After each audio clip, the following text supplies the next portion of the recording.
Welcome to Turn a Page, the official comic book club for Nerd Initiative. Each week, the NI Bullpen will be covering the world of comics, talking to creators, deep diving into some fantastic stories, and much more. Now let's hand it over to the team and turn a page.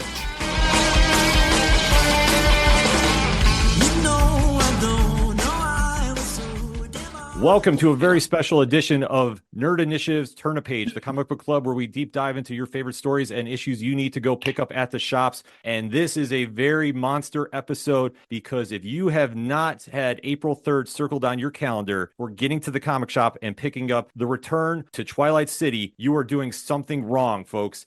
I am so amped up about this. I almost forgot to introduce myself. My name is Ken M. I'm the host of the ODPH podcast, and I'm also Nerd Initiative's comics editor-in-chief. Joining me on the special interview is the dynamic duo of Drafts and Dialogue, bringing you that pop culture dialogue that you need every single week. It's Matt and Lauren from Hops Geeks News. What's going on? Up. Hey. I'm super excited to be here. I've been loving Minor Threats and the Alternates, so I'm just ready to get this interview started. Yeah, telling me all about it. So let's do this, Ken. It's a special issue that's going to be dropping April 3rd via Dark Horse Comics. And we are very fortunate to have the creative team behind this book on the show this week to talk about Minor Threats and why you need to have that in your collection, the alternates, and this book, The Fastest Way Down, dropping April 3rd. First joining us, you know him as one half of the co-creators of MODOK's animated series for Hulu and also from MODOK's Head Games is Jordan Blum. Jordan, what's going on? Hello. Thanks for having me. Oh, absolutely. Also, the co-writer of Minor Threats, The Fastest Way Down. You know his work every time you see him on screen or in wherever you catch the name. You definitely have to go support it, whether it's Agents of S.H.I.E.L.D., Happy, the voice of Matthew the Raven, Ratatouille, and currently in one of my favorite podcasts, Who is No One, being the voice of Teddy Barstow and solving the Massiverse's biggest murder mystery, is the one and only Patton Oswalt. Patton, what's going on? Hi, guys. Yes, you must support the name. I love that phrasing. Absolutely. I'm saying you must support the name. Yes, indeed. And thank you. Oh, no, thank you. And last but certainly not least, you know his work from such books as Orchid, Drax, and Deadpool, amongst countless others. It is Scott Hepburn. Scott, what is going on? Not much, man. Thanks for supporting the name. Be here. Excited to talk about the new book. Oh, yeah. Can you guys hear me? Yeah. No, we can definitely hear you. And I mean, we have got so much to deep dive into because this whole universe that you have all created really caught my attention. Like we said off air, Lauren has been raving about this for months. Every time we have our group chat, anytime an issue comes out, she's like, have you picked this up yet? Because you guys need to. And obviously the work speaks for itself, but how did the whole story of Minor Threats and the creation of Twilight City come about? What happened was I had it for a Batman story where I wanted to look at, when the Joker breaks up, the standard story, who, as they work their way up the information chain, it's the C-level villains, it's the street villains, it's the basic working class. And then I was talking to Jordan. We had done some work for Marvel. I had done some work for DC. And we were like, are you going to break your ass on the story, be an IP that you own, and ultimately it'll just be one of another? Why don't we create our own universe? With Jordan had this great phrase. Really, it was our kind of one of our guiding beacons, which is let's create a city where 60 years of comic book continuity is there in the background. Need to go into it, explain every single thing that happened, like after a massive crisis, after some weird interdimensional event, it's repaired. So it's just and then we decided to build up from there. So again, a major villain kills a major hero's side, and the heroes are coming down like a ton of bricks on the C-level criminals. And what do they decide to do? Well, we hand this A-level criminal over to the A-level. We get a little bit of credit in the favor bank. We can go back to our lives. I'm not trying to do some weird art alienation crime, some esoteric bit of evil. I want to rob a jewelry store, fence that jewelry, get the money, live high for a while, doing what? So, in a weird way, in a very weird way, they want to bring back law and order. They need the law and order of Twilight City so that they can then bring law and make. I feel like when we first started talking to Scott, who we had worked on Head Games with, Scott draws XT comics. I can't work with anyone else. How are we going to do this? Is we brought up that this is a lived in. I think he started pitching of falling kaijus, and we talked about the Tombo stuff. Like it became clear, this is going to be the path of comic. It's survive the night in a city that, again, has these things. Every book has some storyline we haven't even seen before to kind of deal with that. And by the way, there are things that Scott has drawn into the background or just into the dressing that have spawned other stories and ideas, like other series that we can't talk about. Series we can't talk about yet. Yeah. That was just, oh, that's a cool thing in the background. And someone, wait a minute, what's that story? There have been a couple of panels, especially in volume 2, where I had to catch up because they are so detailed and so full of visuals. And there have been a couple times I'm like, there's too much this page. But then I realized is what a comic book world with 60 years of continuity would look like. It would be a visual assault, being able to survive, able to take that all in. So I had to catch myself and go, no, he actually took our directive to heart. Mm-hmm. This is what that world. It helped with like Frankie too, of like, oh, we're going to do a second generation super villain. There's a whole past, there's a whole Silver Age to this universe we've never seen, and she's next generation after that. So it just kind of implies the history that we like, because I think that's the fun of comics, is that we're always jumping into a story that's backstory to it and kind of excavating that, what happened in the past with investing in kind of what's happened. Yeah, I think Boys Alone could tell a bunch of stories. I'm sure each one of them has a story of their own. Yeah, and some merch. We need some Frankie merch. Yeah, we do. Yes. It's in the works. We're talking. Lauren, that's actually I never thought about that. Each of those toys, because a lot of those toys could have been a little kid, normal childhood, but then every single one of them has been turned toward making a buck with crime. So in a weird way, there's kind of tragedy to these very fantastical toys being used, because each one of them is a chance for her to have a normal childhood that's gone. Right. And from a previous crime. I never thought, there's a story to be told in all of the toys that she's using. See, there's another one right there. You said like every little thing spawns something else. And I'm gonna a little off script. Okay, I'm sorry. The wheels are going. Sorry. All right, go ahead. Sorry. No, go right ahead. A little off script. Actually, what this just spawned a question for me is, you guys just talked about how you've worked on Marvel and all these like IPs that aren't your and creative own comic thing right now. What's that kind of like for you guys, being able to just build your own universe and run as wild possible? Store, what have you, and just not anybody looking over your shoulder? Well, obviously, we're inspired by a lot of the other creative-owned universes out there. Black Hand, especially Astro City. Astro City hit me like an atom bomb when I first read it. I thought, oh, this is what it would be like if you lived in the D universe. No, you wouldn't know every single player in the game. The only DC book that came close to that was Kingdom.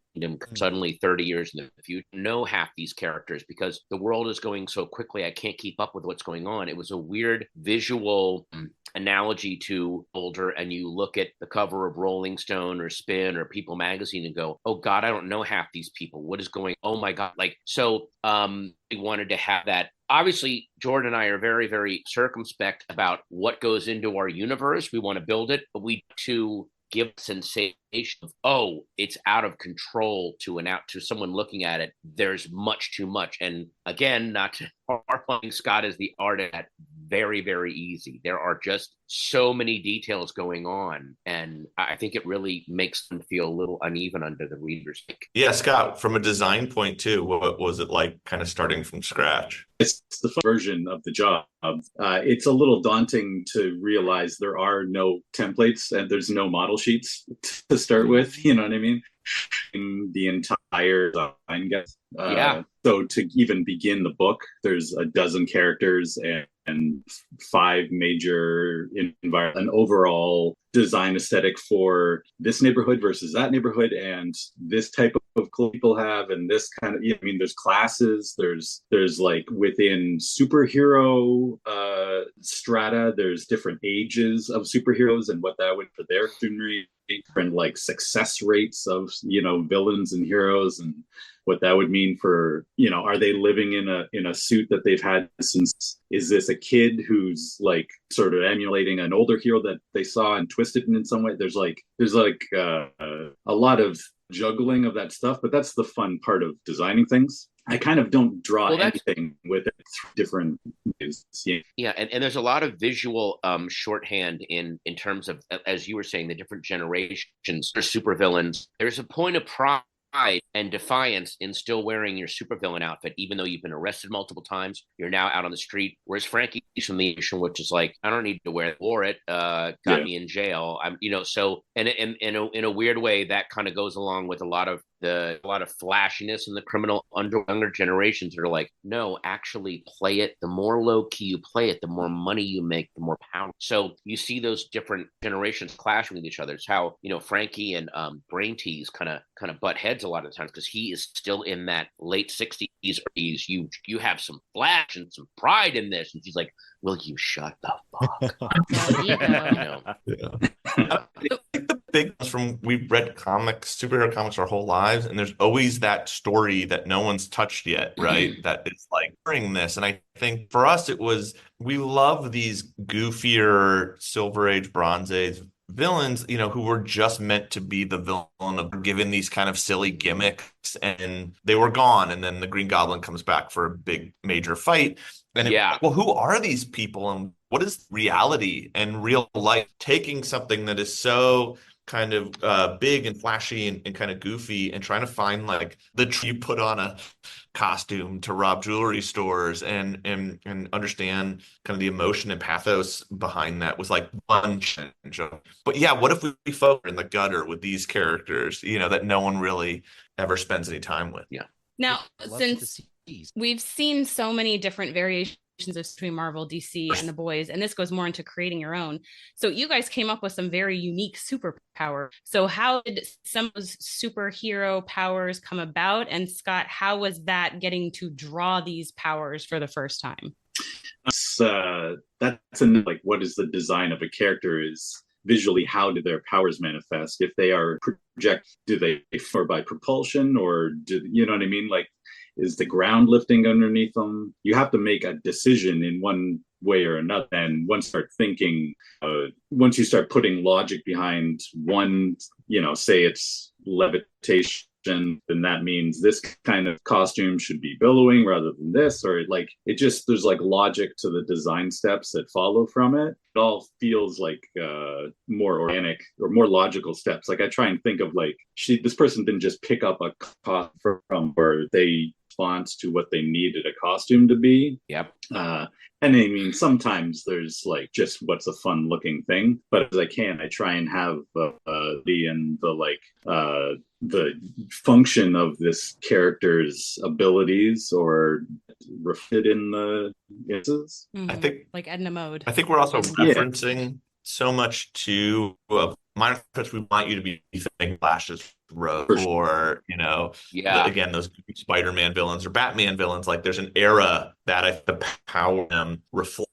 Alternate was also very specific. We were like, we want you to be thinking of those DC characters who were sort of oddities that given to Vertigo to take forward and do things with. So we wanted all the powers of the alternates to be those. This one talks to Crumbs, and this one has the power of Reed Monster. You're like, this would be that weird thing that someone, Len Wein created in Grant Morrison's like, I will take the insane with it. And that's what we tried to kind of figure out with those characters. Yeah, I mean, it definitely shines through. The original minor threats are all analogs of minor DC villains, because in my original story, I was literally going to have a hidden joke where the villains that gets together to take down the Joker are literally a C-list. It's Calendar Man, Calculator, Crazy Quilt, Copperhead. So minor threats, their Copperhead is Snake Stalker, and the Crime Doctor is. So like there were these weird, what would that look like in a more realistic world, especially when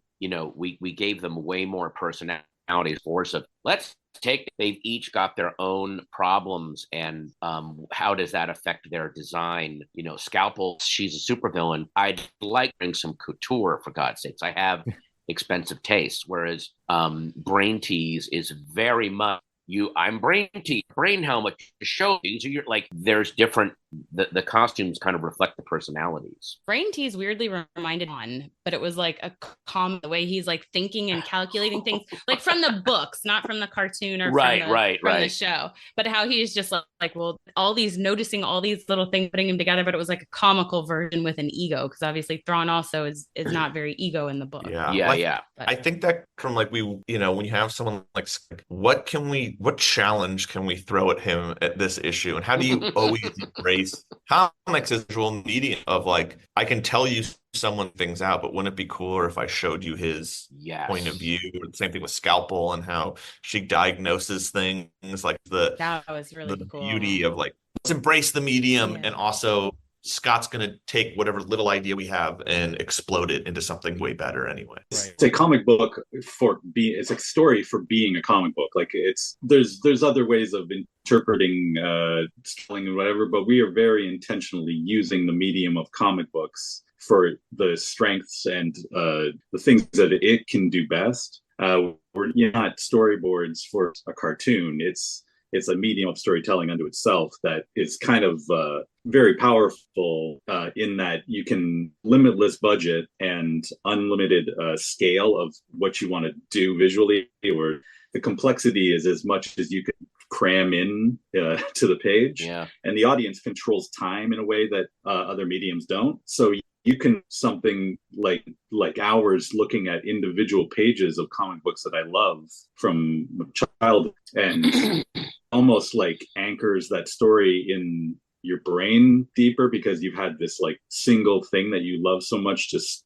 gloss over in time. That's kind of what I love about comic books.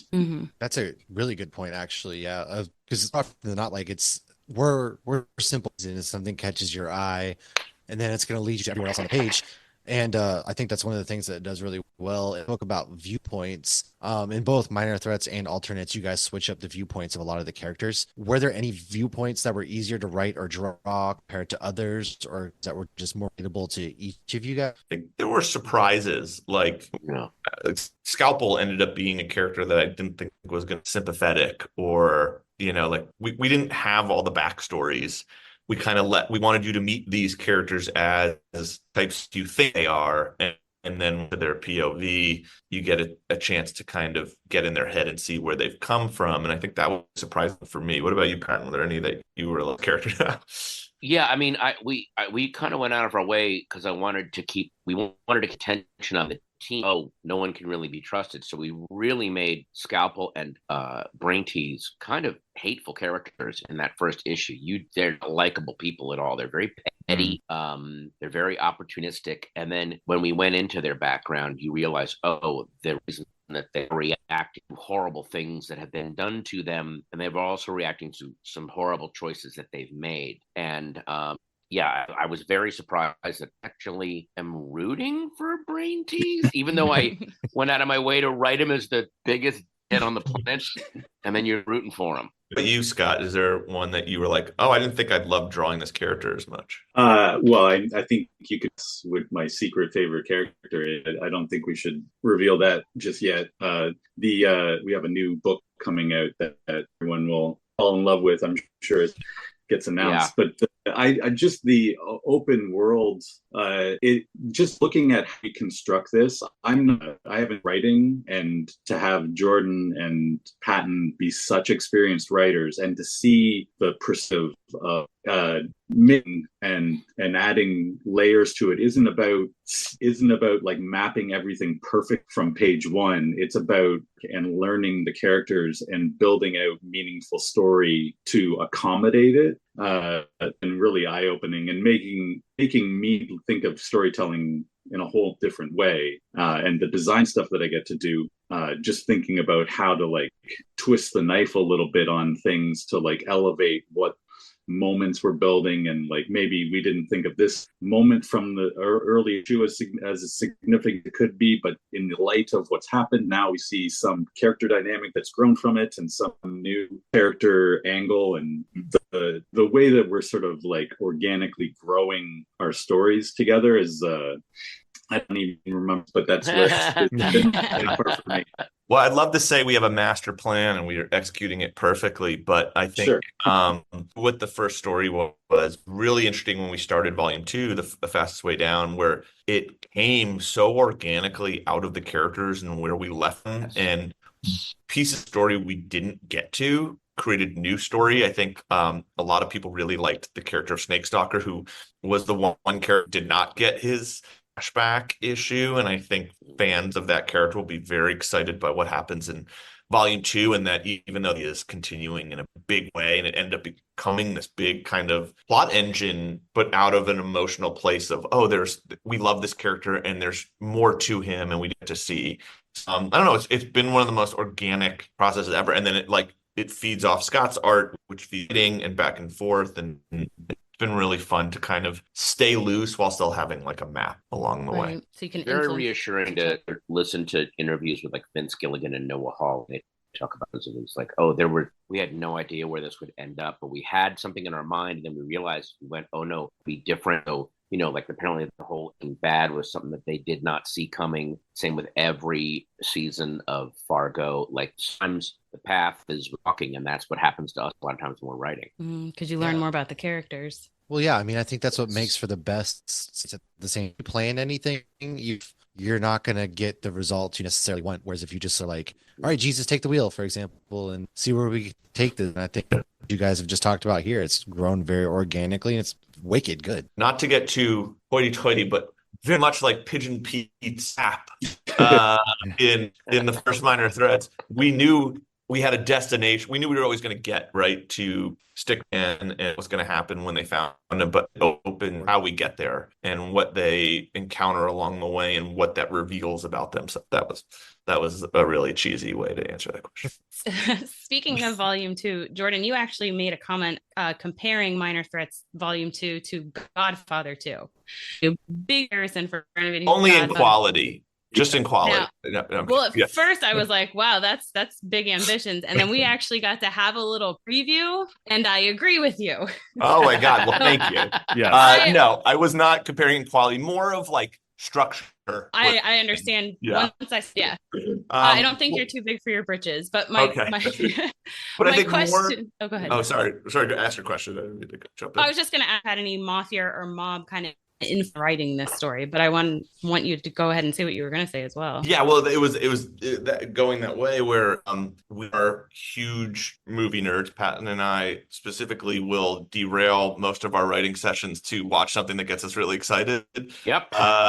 And yes, we will. Yes, because it's a language, right? Like cinema is a language, and we always have to be comic book supervillainy and crime noir convention. We talked about like everything from The Warriors to Fargo, losers caught up in biting off more than they can survive the night. What does volume 2 look like? Well, where did we leave off with Frankie? Well, she's about to declare herself Queen Pin. What are these, heavy is the head that wears the crown kind of stories? And I think that's where we found the sprawling rise in crime empire kind of stories. So that's where we pull from. Yeah. And especially dealing with Frankie too. I mean, her powers are so impacted by her childhood and then lack thereof. So in creating her origin, because I think she goes through the biggest progression from volume 1 to volume 2. I mean, how did her origin story come about, or was it the idea that her subconscious was always creating toys? This is just my take on her. She is growing up the daughter of a supervillain, not a worldwide supervillain, but one that is lived at street level, doing pretty well. You always want to somehow connect with your parents, and it feels like she was left alone a lot with her toys while mom was in jail or doing crime. I think her powers manifested that way. What is the way to impress my mom and gain status in this world? Mom is very, very, Queen is very, very aware of status and, comes from that era where that really, really mattered. And epigenetics, man, it gets passed down to kids, whether you want it to or not. Yeah, I think it's about fighting your nature too. Like, she has a incredible gift, and it's such a part of her history and her upbringing and where she came from, and she resents it because it has cost her a lot. but what happens when you're at what you do, whether you do it or not. And I think the first arc is really about her trying to run from it, and the process of running from it, realizing damn good at it, and why fight what you're good at. And we always knew this is a book about villains, so we can't just do a thing where like she's like, no, a book about villains should end with a villain being like, I love being a villain. This is an ode to this love to this world. And we want to keep, I think that's what separates the story from so much of what's out there, is we don't get to see that perspective. So where do we go next in the world? Well, let's see when, Frankie goes, when she claims power. Yeah, I loved her storyline. That's one thing you just on right there, is you don't really a lot of the villain things. And when you do, most of the time that they're busy just, okay, how can we make the villains good again? So I think that's one of the things that stands out from this, is you guys don't seem to be going that route. It's very much like, these are villains, these are not good people, we're going to keep them on that path. And I think that's one of the things that really makes this story unique. And she's going to struggle with it, I think. There's a lot of dark stuff that happens at the end of the first volume. She kills there's a body count, and she responds. We want to make every death count. So even things like the Insomniac, that's not something she just walked away from. That's something she had a relationship with her entire life. It was the guy putting her in jail, and it was this innocent back and forth thing. And she murdered that guy after he tried to murder her. So she's not done with dealing with that. Right. And it's not done dealing with her, even more importantly. Plot thicken. Now, with the minor threats cameos that we also got in the alternates, however minor they were, right? Do you ever combine these stories more than just cameo, to be standalone nods? Like, what do you guys see in that kind of going? Our answer is very similar to how we plot these books. We don't know yet. We're just telling each little story and trying to give it the justice that it deserves, and we will see start to fall together. You never know. And it's creating something that is fun and inviting to other artists, which sometimes if you're working at Marvel and DC, it's so fun to play with the toys, but you can't touch that one. We've got Civil War happening over here, invasion over here, and like that, you got to mention that. And like, we wanted to create a space where people could come in and add to the universe without feeling confined to. A great example of like Tim coming in and, I want to tell this kind of story with these kinds of characters, and we're like, we know how to we can loosely tie it in with it being something that any reader can and read the first minor threats. I think some of the spin-offs that are coming out, it's the writers in to connect them more in certain ways, and others are like, I'm going to do my thing in this corner, and we're like, great, because that's one of these shared is that it's more about, do you have an interesting story to tell from a point of view we've never seen, than make Frankie fit into. I mean, it is always fun if once you're a fan of something and then you're reading the next thing, you're like, hey, I know, that, like, I call it the Leonardo DiCaprio moment, hey. You did that in volume 2, right? Like you brought some of the alternates in little ways. Like there's a toy, right? I try and like sneak hints of other things into the background. Anytime, often Jordan and Patton will like where it's like character enters busy room full of crazy amounts of stuff. and then they clap their hands together and walk away. And then thanks, guys. But those are the funnest things to draw. And when you're reading the book, I'm also the cover artist for other books. Like this, we so far have the ultimates and minor threats sort of publicly facing, but there's so much world building and so much exciting stuff happening that I'm still sort of the visual. I'm at the front end of covers and character designs and stuff like that for a lot of things. So I've already got on my table all these other things and character designs, and I can't help but just start mixing it together. It's all, to me, it seems like they were beside each other already on my table. I just sort of like shuffle them back and forth a little bit. It's fun because it's like some writer be like, fast food restaurant, like, oh, Scott created this whole mythology of a bite burger. Bite burger now, and it's like, because we are this encyclopedia of what's come. There's like literal menu items that are now part of the universe. Yeah.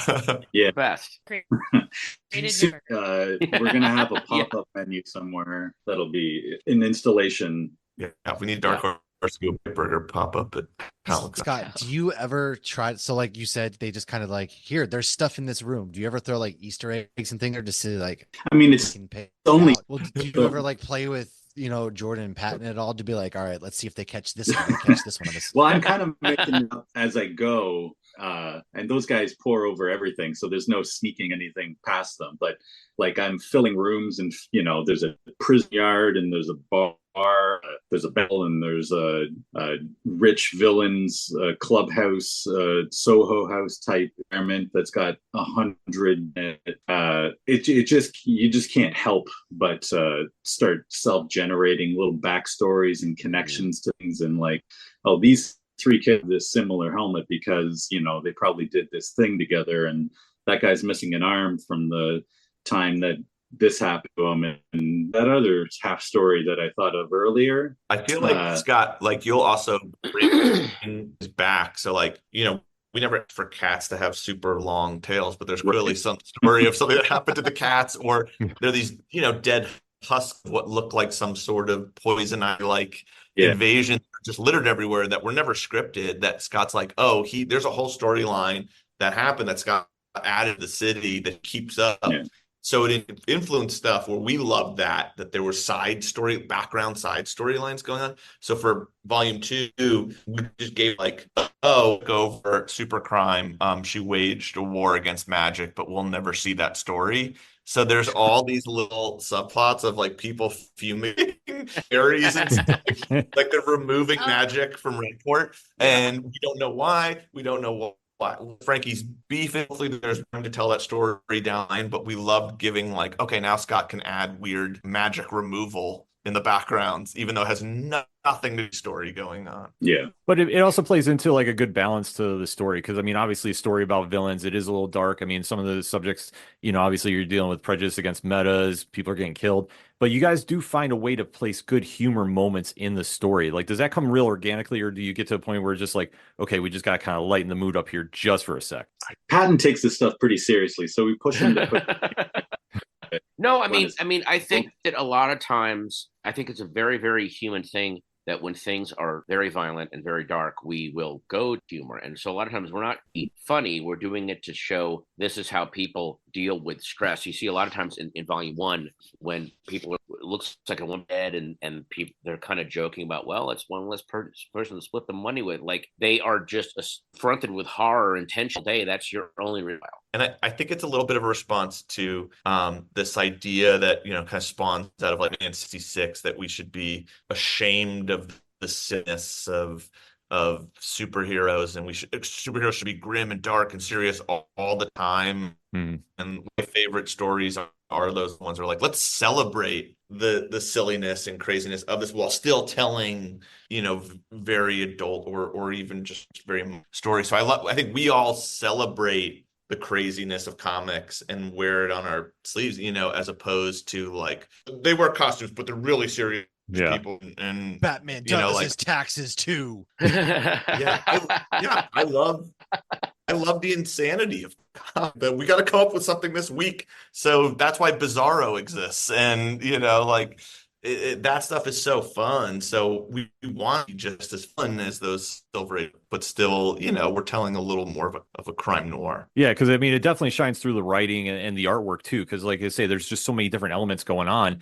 that, even with how dark the story can get at times, there's still something to kind of really shift gears and really give the readers something to really sink their teeth into. And this is just something that when you go pick this up at the shops, this is going to be something you definitely want to really get involved with, because like I say, the work you're putting in with creating this new universe, I mean, is really giving fans a different perspective about the typical superhero story. Well, I think that was always kind of the thing we love is like, I love Watchmen. It's great. Not everything has to be dissect comics that way. Whereas I think we want to dissect, but we also want to be like, also let's celebrate the joy and the silliness and stuff. And I think that was always kind of finding that middle ground of like, let's investigate, but have fun.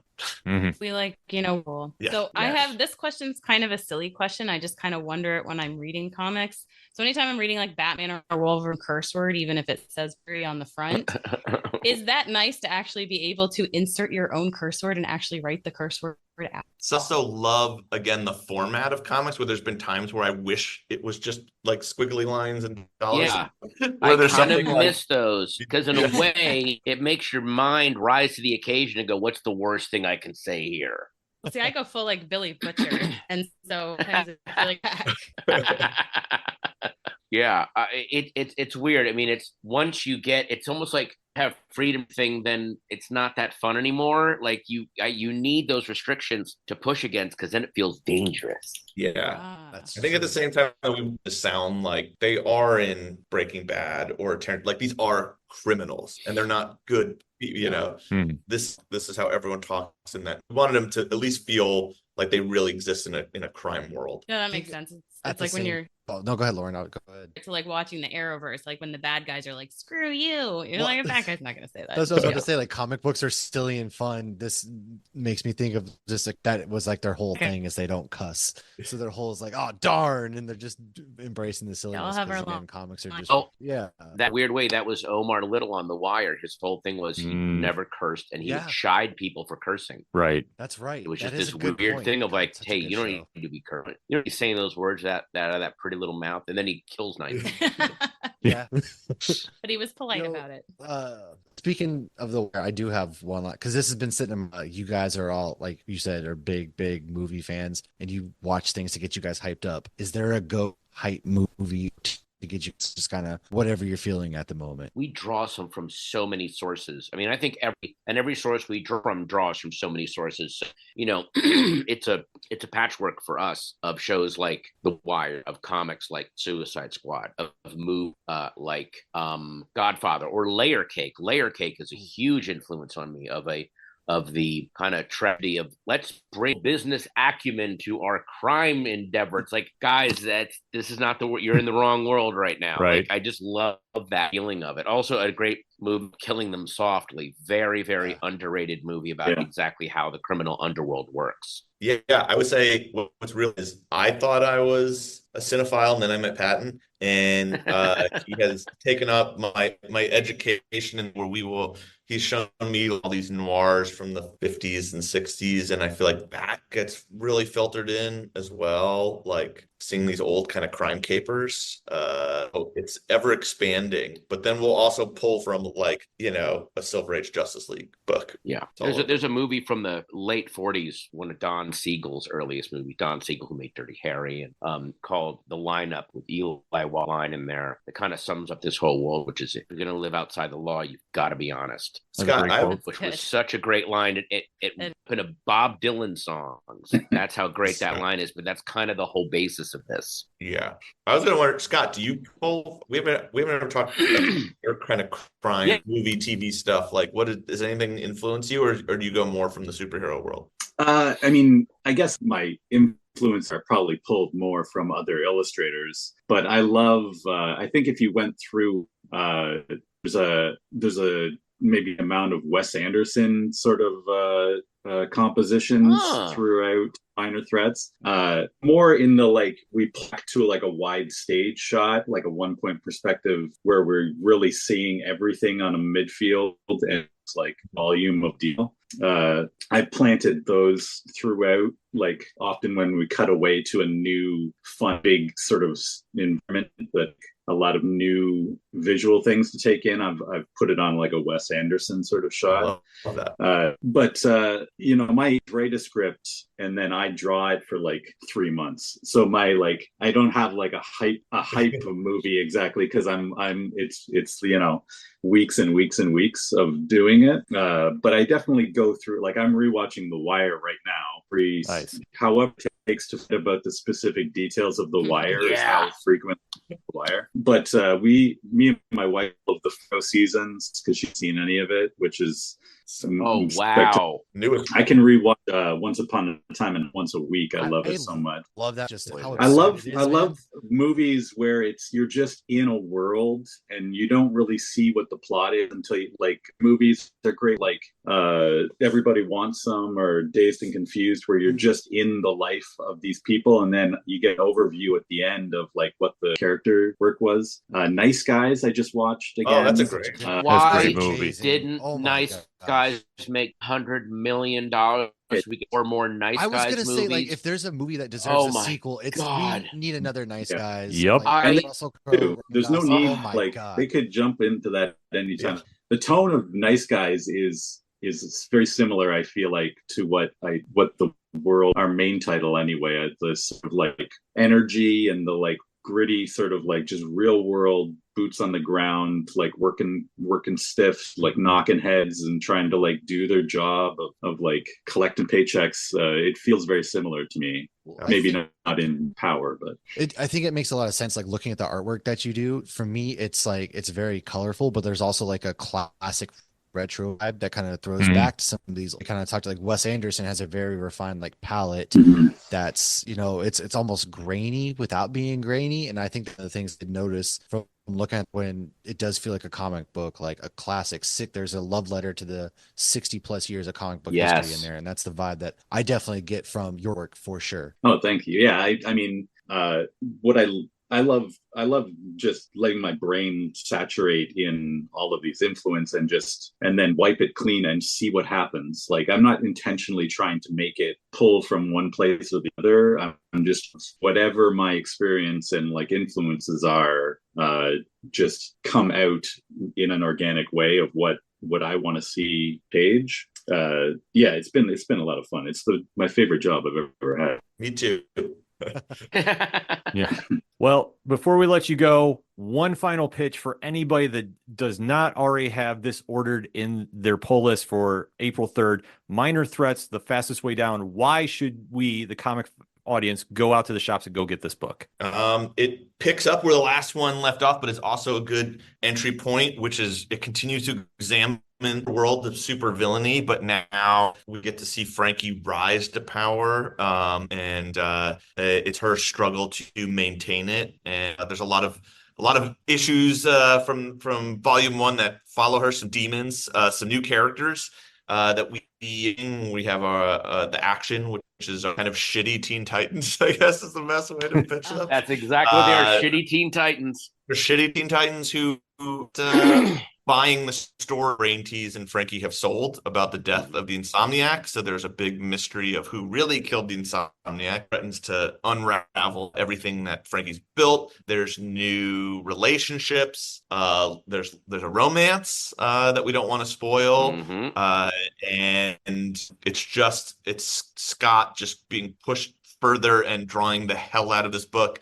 And it feels big while still being very and Frankie's story. And there are just sequences that I think are going to blow people away if they liked it in the first one, from the time bubble where he did that page that looked like a game board, the page of Scalpel looking inside Frankie and being diagnosed by her organs of what's wrong, all that stuff. I think Scott has just hit out of the park. However, put it this way, however far you think Frankie will go to hang on to power, she goes way farther. Can imagine. So just leave it at that. That is saying something, because if you've read Minor Threats Volume 1, which you should, there's no excuse it should not be in your collection, is out via trade paperback right now via Dark Horse Comics. And you should also pick up the alternates too. After reading those stories, there is no way that you can't be excited to go get this in your pull list on April 3rd. Minor Threats, The Fastest Way Down, #1.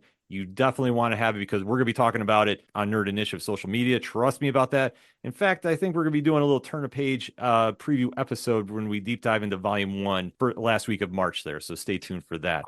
So definitely want Lauren talk about it weekly too. Lauren has been reading these books, and on our show, she's the one that got me turned on to it before we even booked this interview. Was Lauren? Yeah, raving about it, and it didn't take me 4 years like it took me to watch Supernatural. Big ups to Lauren.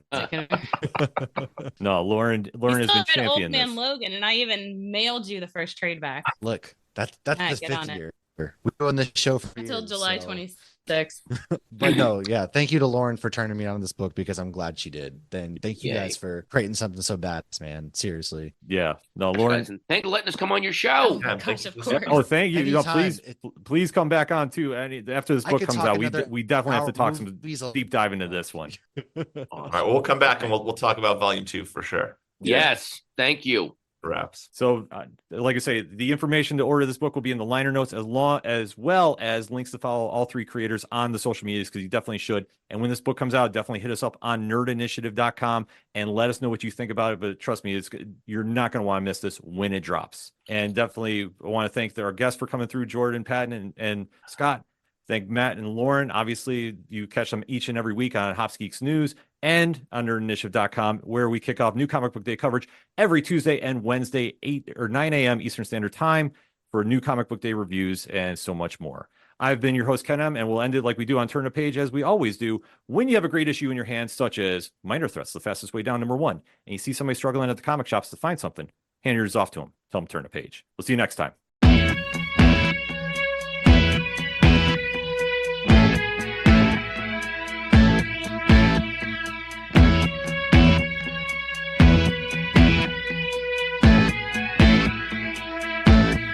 It's such waste of time, swiping left and swiping right on people you could know.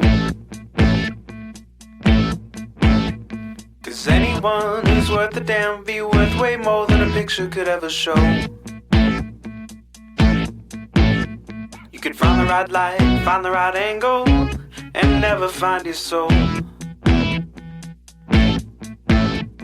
And it can feel like a losing battle, and this plot is full of holes. This modern way of finding love just makes me feel so alone. And I can't be the only one sick of staring at my phone. So look up, talk to me, a better way to spend our energy. Just look up, talk to me. We don't have to float alone on the open sea. Don't know that I believe in the old time fable. Everyone has just one true love. All I know is you're across this table, and you're all I'm thinking of. So look up, talk to me, a better way to spend our energy. Just look up, talk to me. We don't have to float alone on the open sea.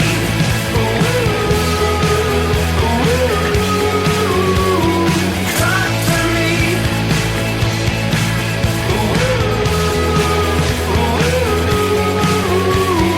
Talk to me. It's such waste of time, swiping left and swiping right on people you could know. Whoa.